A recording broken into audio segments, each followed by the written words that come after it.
Thank you, assistants. Thank you. Respect. Thank you. Respect. Okay, right. Thank you to my assistants, please, everyone.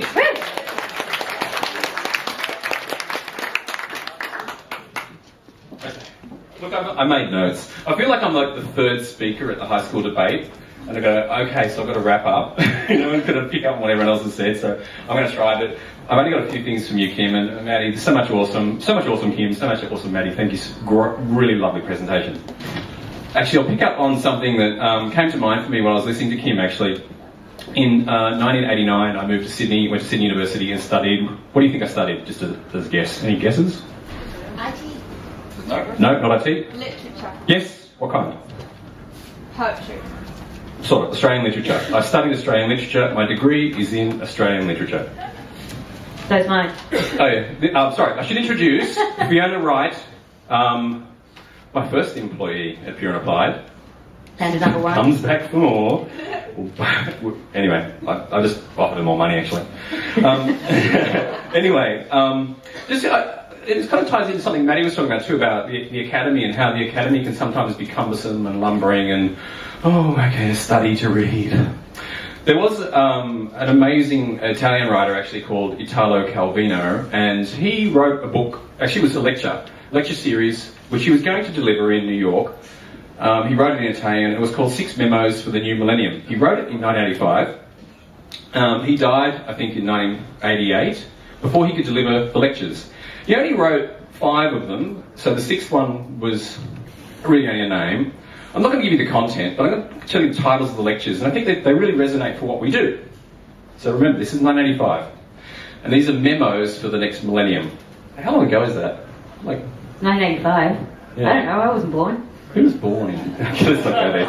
Okay, these are the things that Italo Calvino thought were important for the new millennium.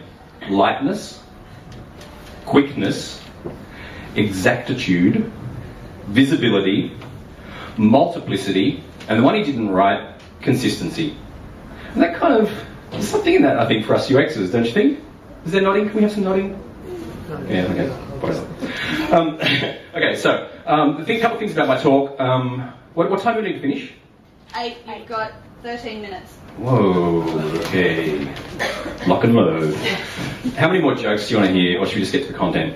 Get to the content. Okay, right. Obviously the jokes don't rate. Fine. We'll talk about, if anyone wants to talk to me about Jacob's Java ring later, I'm good for a bit of mileage on that. Anyway, Look, let's I won't talk about my business. Let's get right into what I think is a working, I guess, a description of what I call UX righteousness. It's basically this: I'm right and you're wrong. Right? That's where righteousness kind of resides. And better yet, someone else, neither of us likes, is really wrong. And I'm going to let you and everyone know about it in a kind of superior and passive-aggressive tweet or 10, a spray. So it's, what I think of is, I think it's a kind of a performance, it's a kind of a reputational kind of smackdown, and yes, I'll get to examples. But firstly, I think I'd like to go to a distraction, if I may, have your indulgence for just one more little jokey moment. Where's my helper on runner? Yep. Okay, has anyone here been to theatre sports? Yeah. No, okay, yes, okay, what happens at theatre sports when the crowd's getting a bit like, what do they say? I don't know, because we're all really pumped. Do they say minties? Does anyone have that? Minties? Okay, right, runner, stand up. Can you all say minties? Minties! Throw some. Just throw them. Just minties? Yeah, just, no, everything. Throw it. Just throw it at them. Right, throw it. Okay, more. Oh, the jerky's out early. That was for later. You meant to save the jerky. Sorry. Okay, you want to know. I didn't tell you. Okay, right, so when you get bored, just someone say, minties! And so what's your name? Craig. Craig will run around throwing minties. Or not minties. Okay, you got it? Jerky. No, wait. Wait till you get bored. Is that Pekatich? Where's Pekatich, troublemaker? Okay, right. So now, firstly, to even do this talk, I presumed a certain righteousness of my own, right? So if I'm going to talk about UX righteousness, that's me kind of being righteous. That's me kind of pointing to them and go, that's righteousness right there, and I don't like it. Okay, so look, let's just all sort of acknowledge that. I mean, do you all see that? You see me being righteous about that? Is there a kind of thread of that in this? Okay, so let's all just say, yes, that's a thing. I see it, you see it. Let's call it irony. We'll debrief later at the bar. Okay, clear on that? Suspend disbelief. Okay, we'll come back to it. I think it's worth it. Okay, so irony is acknowledged. Can we just have a quick show of hands? Have you witnessed UX righteousness in your life? Have you witnessed it? Yep. A few of you? Great. Can someone give me an example, just like off the top of your head, something just really righteous, you go, Jesus, that's righteous, about UX? No, okay, whatever, it doesn't matter. Okay, have you been on the receiving end of someone being righteous at you about UX? Like they're pointing at you and they're going, I'm righteous! No? Well, you're lucky. Actually, it'll be a great day in your life when that happens. You remember back to me talking about UX righteousness, and you go, oh, there's a thing. Okay, have you ever delivered some righteousness? No. Old hands, come on, you all stay. Yeah, come on, Eric. Eric, have you delivered righteousness? Yep. Ben, you got some righteous, I reckon. Where are you? Probably having a pee. Oh, there you are. Okay, anyway. Where am I? I made a note here about Socrates too. I just want you to know that I'm sophisticated. All right? Okay, we'll move on. So, anyway, yeah, me too. So I've been righteous too, I've been bad, and apart from this talk, I have done it before. I did it around the time where I thought Jacob Nielsen was really right about stuff, and I wanted to let people know, because I read his damn book, I wanted to let people know about the web-safe colour palette. Who's heard about that? Who remembers that? Show your age. Come on, web-safe colour palette. Young'uns, do you know what I'm talking about? There's young people here. Can someone just say, I'm a young person, I don't know what you're talking about? Great, that's good. We've moved, that is how far we have moved. Just Googling for you later. Okay, so I remember I was at Optus in 1999 or 98, and I was in the intranet team. How lowly a start, how humble a start for me. And I was talking to the public-facing marketing web team, like full of old hands, who've been working on the web since 1996. Let me tell you about the early days of the web. 1998, man, you should have been there in 96. Saw some stuff. Anyway, so I remember being bright-eyed, bushy-tailed, just taking in Jacob Nielsen, going, Jacob's great, Jacob's great. And I'm just I'm at the table, I'm at this great big meeting table at Optus, and I'm so wanting to jump across from intranet to internet, you know, that little jump, you go, oh, I'm out, I'm free, I'm public-facing. And I just sort of, I thought my way to do this was to impress them about my book learning from Jacob. And they were kind of talking about, I don't know what they're talking about. You know what I wasn't doing? Active listening. Yeah, no active listening from me. Anyway, so I thought, I was just sitting there, eager to find the moment where I could talk about the website colour palette, and I kind of interjected rudely at some point. I said, but what about the website colour palette? There's only 256 colours we can use safely. And they sort of looked at me like, the guy who was heading it up sort of looked down the table at me like, who's that guy down the end being righteous at me? And what a dick. Okay. That's what I now know he would have been thinking. He, to his eternal credit, said nothing, and just went on with the meeting, and the next item is making money from internet. so that was the way. But I've got plenty of other examples. Anyway, we will get to more examples too, but I want to get to why bother, what's at stake, like why care about righteousness? What happens when we're righteous? Righteous is, I mean, yeah, it kind of leaves you with a funny kind of negative feeling, but does it really hurt? Because there's those times where you just go, oh, fuck, it's hard. You know, we're trying so hard to represent the user, and the product guys don't get it, and the design guys are futzing about, and they're fiddling around making it beautiful and aesthetic, and what about the user? Okay. So you got to go down this kind of rabbit hole, and then you just burst and you express publicly, right? So that's the problem. It actually sets everything back, and I'll tell you why. Because when you start being righteous at people directly, or even indirectly, kind of on another forum where you think no one's listening, like, oh, I don't know, Twitter, what actually happens is, well, someone is listening, a lot of people are listening, there's a lot of kind of echo chamber of, yeah, right, dude, that's so true. When they get it wrong, they really get it wrong. When they don't think about the users, it's broken, and we should stop that shit, it's bad. But also listening are the product people, the designers, the clients, everyone's listening to you do that shit. Not you. You don't do that, right? But that's my point. Like, everyone's actually listening. They're seeing you be righteous, and they're hearing you be righteous, and it actually means they stop listening. And what happens when people stop listening to you? Do they do the thing you think they should do? We just have some, like, heads going, no. That's what happens when we get righteous. People stop listening. When they stop listening, you just lost them. And they're not going to do that thing. And actually, who suffers? The people you care about. The users, the product suffers, the business suffers, everyone suffers. So that's why I think righteousness is actually a problem. Anyway, the end. Let's have some examples, real life examples from Twitter. Harvested today, fresh from the garden, foraged from the internet. I have my lovely assistant Fiona.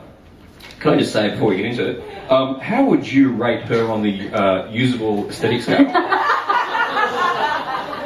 that dress? Bring it. Oh, yeah, we bring it.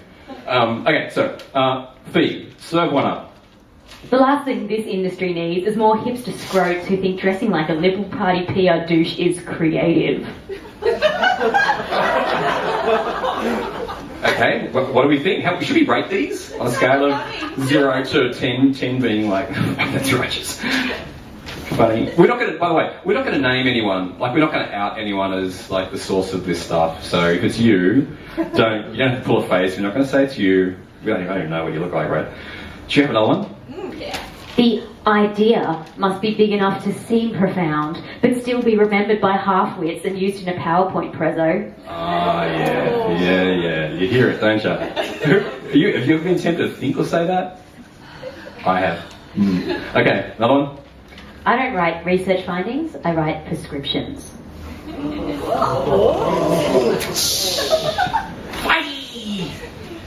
One of the things that happened a long time ago in a business I worked in a galaxy far, far away, Surrey Hills, we had a client called, it was a government department, it might have been called, I won't say what it's called, because it would give too much away.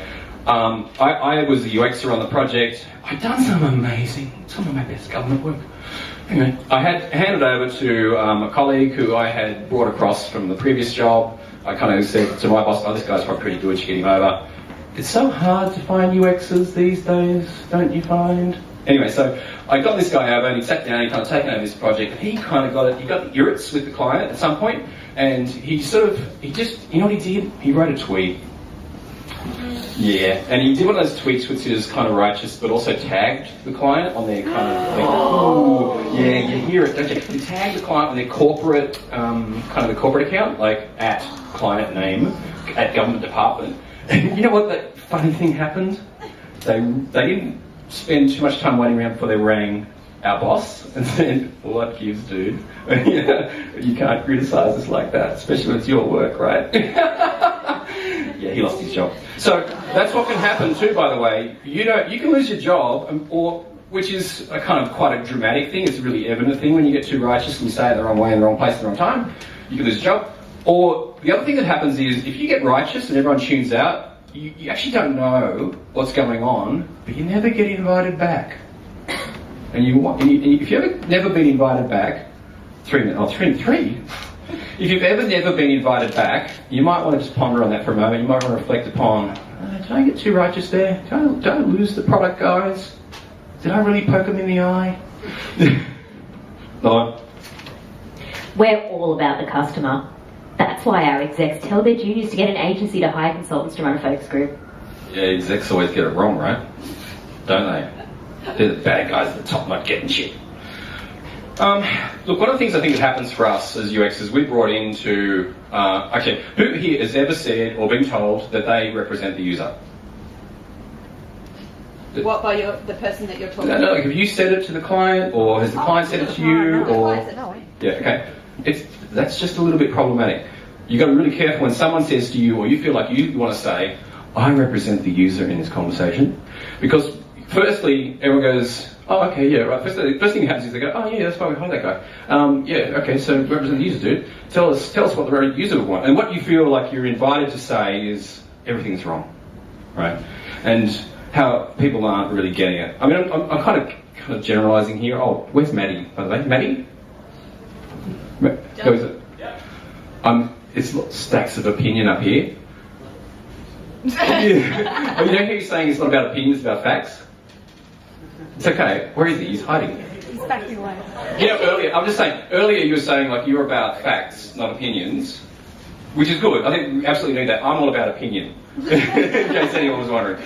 So let's take some opinions. I completely endorse facts though, by the way. But most of what I'm giving you is an opinion. And what do I've become lost. What was I talking about? Middies. Yep, middies. Thank you. No, go around the room, dude. Go round. Go round. Exercise yourself. We're losing them. It's down to you. Make it fly. There's a reason we called you runner. Yeah, what? Run. You're fired. There's people over here who are... Look, there's hands in the air. Okay. You know what? I lost track of my thought. How many minutes have I got? Would you like another example? One. Yeah, one more. One more to go. If Founder Dating set out to create a confusing, befuddling, off-putting user experience, then I say, mission accomplished. Didn't get a date, right? Yeah. Okay. Oh, look, that's it for me. I think I've covered it. Hang on, let's just see if I had any kind of finishing kind of thought. Oh, yeah, okay, right. Oh, yeah, that's it. Oh, peace out.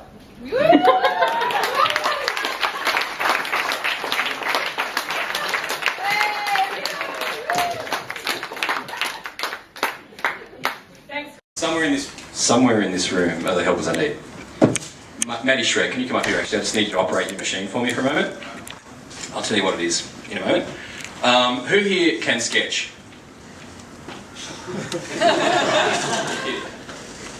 No one. I see you, Eric Sheed, up there. Can you sketch? Broken up, sorry. Okay. No one here can sketch, really? No one. She's tweeting. I need someone to tweet too. That's you. Right, good. No one's... I'll Okay, sketch. can't start, sorry. I'll sketch. Okay, great. Actually, I had another job for you. Can you go... Fiona, can you come up front? I'll change the plan, darling. Come up front. Yes, you can sketch. Can you come up here too? Can the person who I spoke to earlier, who is a creative project manager, come up front? Is she still here? Where is she? Oh, hi, Carl. You guys are giving me nothing. There you are, come on. Okay, has anyone here ever been a photographer's assistant? Up front. Can I have someone who... Right here. Someone who can... Oh, someone who can tweet, that's you. And someone who can just be a runner for me. Like a runner, like do stuff. Thanks, come on, dude. Okay. Okay, so you... Is my job sketching? I'll tell you the job in a moment. Okay, so I'm going to give all these people jobs. The first job I'm going to give is to Maddie Shrek. Maddie Shrek, you've got to get a web browser up here and Google for us all, for our enjoyment.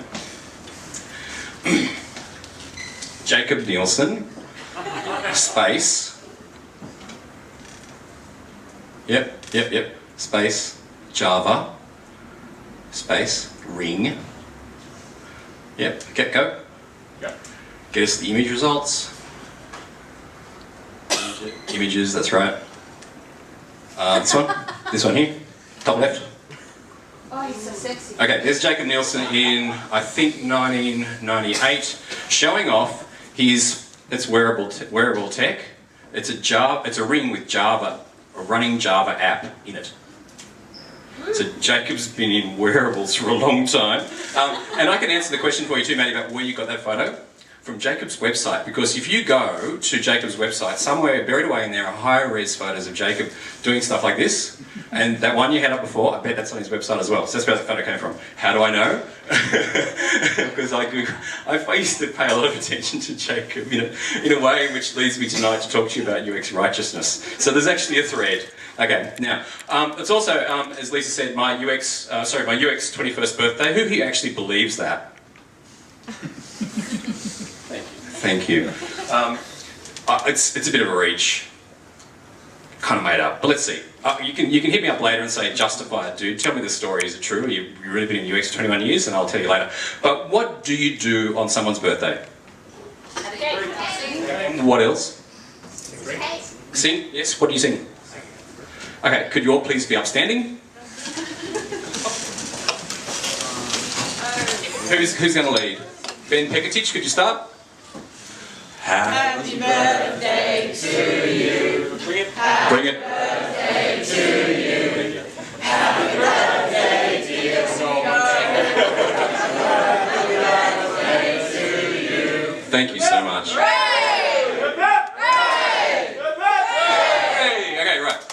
Now,